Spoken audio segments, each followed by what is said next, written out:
අයිබෝන් Sri Lanka travel blogs YouTube channel එකෙන් අද මම ඔයාලට කියන්න යන්නේ ගාලු කොටුව තුළ පවතින අපූර්ව ස්ථාන පිළිබඳව.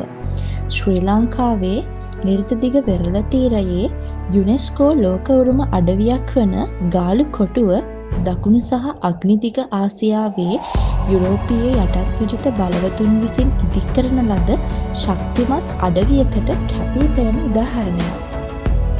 අපි මෙතනදී විශේෂයෙන්ම කතා කරන්නේ ඓතිහාසික යුරෝපීය ගෘහ නිර්මාණ ශිල්පය සහ දකුණු ආසියානු සම්ප්‍රදායන්හි මිශ්‍රණයන් මනාව කැටි වූ නාගරික පිළිසැලසුම සහිත වුණ නගරයේ පිහිටි ඓතිහාසික ස්ථාන පිළිබඳව.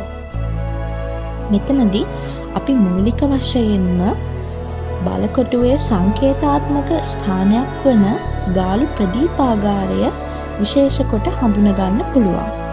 ඒ වගේම තමයි වික්ටෝරියා රජුන්ට ගෞරව කිරීම සඳහා 1883 දී පමණ ඉදිකරන ලද ගාලු කොටුව තුළ පිහිටා ඇති ඔරලෝසු කණුවද මෙහිදී විශේෂ වෙනවා.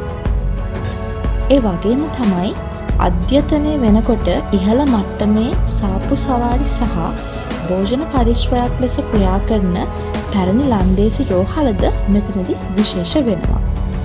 ඒ වගේම තමයි අපි ගාලු කොටු පවුර තුළ සංචාරය කිරීමේදී කැපී පෙනෙන තවත් ගෘහ නිර්මාණ ලක්ෂණ පෙන්නුම් කරන ඓතිහාසික ස්ථානයක් ලෙස අපිට හඳුනගන්න පුළුවන් වෙන්නේ ඓතිහාසික ලන්දේසි ගබඩාවක පිහිටලා තියෙන නැව් සුන්බුන් වලින් යුක්ත වන කෞතුක වස්තු වලින් සමන්විත වන ජාතික සමුද්‍ර කෞතුකාගාරය අපිට හඳුනගන්න පුළුවන් වෙනවා.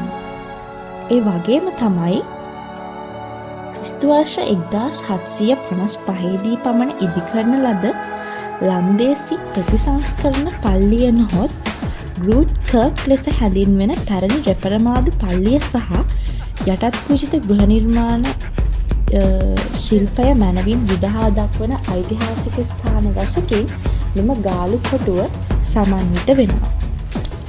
එහෙනම් තවත් මේ වගේම ලස්සන වීඩියෝ එකකින් අපි නැවත හමු වෙමු.